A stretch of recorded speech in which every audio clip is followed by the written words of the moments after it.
Assalamualaikum warahmatullahi wabarakatuh, sahabat Air Movie. Melanjutkan dari episode sebelumnya dengan terus mengucapkan takbir Allah, Uras, Darmihan, dan pasukan Alpennya terus berusaha untuk mendobrak gerbang Koyun Hisar.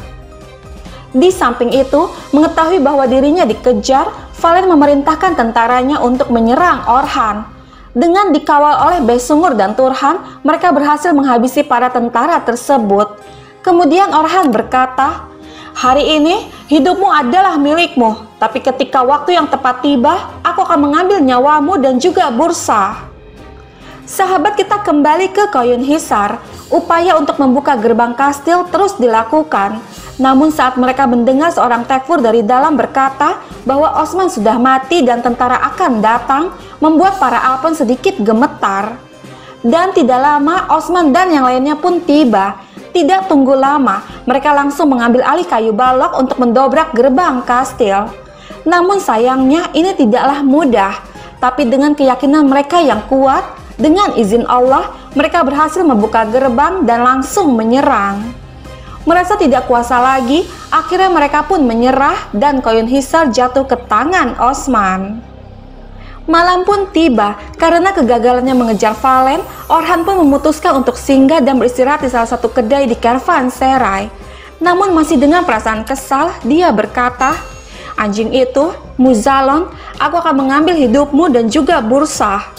Lalu Besungur mengatakan, "Dia sedang menunggu kedatangan kita, Orhan Bey." Dan Orhan mengatakan, "Ya, dia memang menunggu dan dia akan menunggu. Aku akan mengambil kastil itu dan singgasana pinjaman miliknya." Kemudian Orhan meminta pelayan untuk membawakan makanan, lalu berkata, "Malam ini kita akan tinggal di sini. Kita akan tiba di Yenisehir besok pagi-pagi sekali. Muzalon mengira akan ketidakmampuan dariku, ketidakmampuanku untuk bertindak tanpa perencanaan. Bagaimanapun dia salah." Tidak lama makanan pun tiba. Dan saat Orhan hendak pergi untuk mengambil wudhu, seorang wanita datang menghampiri seraya berkata, "Orhan Bey, apakah kau Orhan Bey? Aku Iren. Aku adalah pembantu Nona Holovira. Dia selalu membicarakanmu." Mendengar ini Orhan bertanya, "Holovira, di mana dia sekarang? Apakah dia baik-baik saja? Katakan padaku, Hatun." Namun saat wanita itu hendak menjawab, seketika dia dipanggil oleh para komandannya. Lalu Orhan berkata, "Holovira, dia tidak melupakanku." Sahabat, kita beralih ke Koyun Hisar. Melihat beberapa orang kafir berdiri bersama mereka, Bayindir bertanya, "Aktemur Bey, apa yang dilakukan orang-orang kafir ini di sini?" Dan Aktemur menjawab, "Beim tahu apa yang dia lakukan, Bayindir Bey, jadi kau akan segera tahu." Tidak lama Osman pun tiba, kemudian berkata, "Selamat datang. Sekarang, Bey pasti bertanya-tanya apa yang dilakukan orang Kristen ini di sini. Dan kalian juga bertanya-tanya, mengapa kalian ada di sini? Karena kita akan hidup bersama, maka kita akan membicarakan prinsip secara bersama. Kastil Koyun Hisar sekarang milik kita. Baiklah, katakan padaku, apa pendapat kalian tentang ini?" Ya, Tentu saja, ucapan memang mengarah pada pemenggalan kepala. Namun jangan khawatir, kami akan menyambut kata-kata kalian. Kemudian salah satu pria Kristen berkata, "Kami berduka, Osman Bey. Kami takut dengan situasi Koyun Hisar." Mendengar ini Osman bertanya, "Kenapa kalian takut? Kalian takut siksaan? Ketidakadilan? Namun ketahuilah ini, di bawah panjiku, tidak satupun dari ini ada. Dewan ini didirikan dengan prestasi. Bahkan, prinsip pertama adalah etika. Kami mengamati kalian di benteng kastil. Bahkan kami menyelamatkan Leodis yang kalian cemooh karena dia adalah seorang gembala. Kami menyuruhnya memberi kami 1 domba. Kami menawarkan harga 5 kali lipat. Namun, dia tidak menjualnya pada kami. Karena waktu domba belum saatnya. Dan itulah sebabnya dia ada di dewan ini. Kami telah melihat kalian juga. Yang paling adil di antara kalian akan mewakili orang-orang kalian. Kalian akan berbicara tentang masalah mereka di dewan ini. Namun jangan pernah lupakan ini. Jika siksaan memasuki satu rumah, maka hukum diterapkan. Hukum itu sama untuk kita semua. Mereka yang bukan pengkhianat dan orang yang turun derajat adalah sama hukumnya." Meskipun bangsa mereka, agama mereka, dan bahasa mereka berbeda, mereka sama bagi kita. Itu sebabnya hidup kalian, kekayaan kalian, dan keluarga kalian berada di bawah keamananku."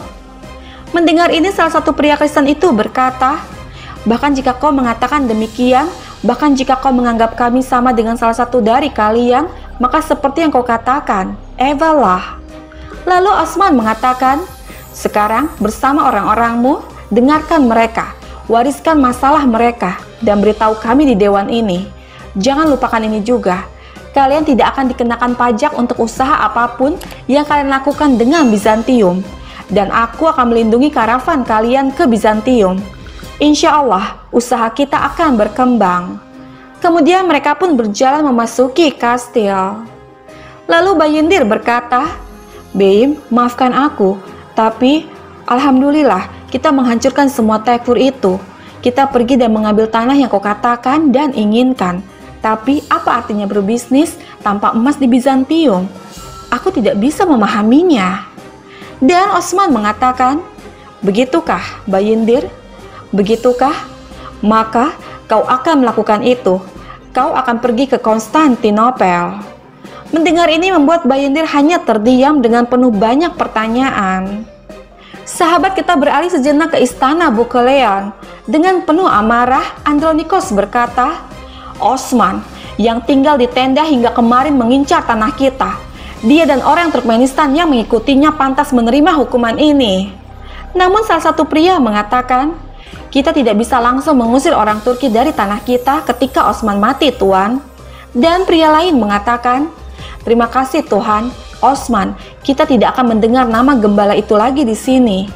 Pria lainnya juga mengatakan, "Osman menghancurkan konya sebanyak dia menghancurkan kita." Seketika Andronikos mengatakan, "Konya memberikan sanjaknya sendiri, dan Osman akan mati hari ini. Sekarang, orang Turkmenistan yang menetap di tanah kita akan kehilangan semua harapan mereka. Pertama, Inegol, Belchik, Sogut, dan Konya. Kita akan mengambil setiap bagian tanah yang diinjak Osman. Aku bersumpah demi Yesus." Sahabat kita kembali lagi ke Koyun Hisar. Masih dengan penuh banyak pertanyaan, Bayindir berkata, "Osman Bey, maafkan aku. Tetapi, mengapa Kaisar Agung itu mendengar kata-kata orang miskin sepertiku?" Dan Osman mengatakan, "Pergi dan temui dia di sana. Dia mungkin tidak sehebat itu." "Hah? Bukankah kamu selalu menutupi masalah? Bukankah kamu menyelamatkan kepalamu berkali-kali dengan menggunakan lidahmu? Jangan khawatir, tugas ini paling cocok untukmu." Lalu Bayindir mengatakan, "Kami bisa mengorbankan hidup kami untuk dakwah. Aku melihat bahwa Osman Bey kami siap untuk mengorbankan kepala orang malang ini, dan itu adalah perintah dari Bey kami. Maka kami akan melakukan apa yang dia katakan." Dan Osman mengatakan, "Ada hukum perang. Mereka datang untuk membasuh tanah kita dengan darah dan mereka kalah. Akan ada harganya, tentu saja. Siapapun yang akan berdagang dengan orang-orang kita di Bizantium tidak akan memberikan emas dengan cara apapun. Dan Kaisar Andronikos akan memastikan keselamatan mereka. Bayindir, kamu akan membuat dia untuk menerima ini. Tetapi kamu tidak akan pergi ke sana sebagai pembawa pesan dari suku, tapi kamu akan menjadi pembawa pesan dari Belik Independen. Kaisar Andronikos akan mengerti bahwa kita adalah Belik Independen yang tidak bergantung pada siapapun. Ini saatnya. Kita telah berperang sejak leluhurku, Ertugrul Gazi. Kita selalu bergerak ke arah mereka, karena mereka selalu menyerang kita. Kita memukul komandan mereka dan tekfur mereka. Kita mengambil benteng mereka. Kita mengambil kastil mereka. Dan kemudian mereka menghadapi kita dengan pasukan terbaik mereka. Dan kita menghancurkan mereka di area Bapus. Kita melakukan semuanya sendirian. Dan mulai sekarang, saatnya kita menyatakan bahwa kita adalah Belik yang independen. Boran, beritahu semua orang. Kirim utusan ke semua Belik. Beritahu semua orang bahwa kita adalah Belik yang mandiri. Baiklah, ayo kita temui semua orang dan beritahu kabar baik ini." Kemudian mereka pun pergi dari sana.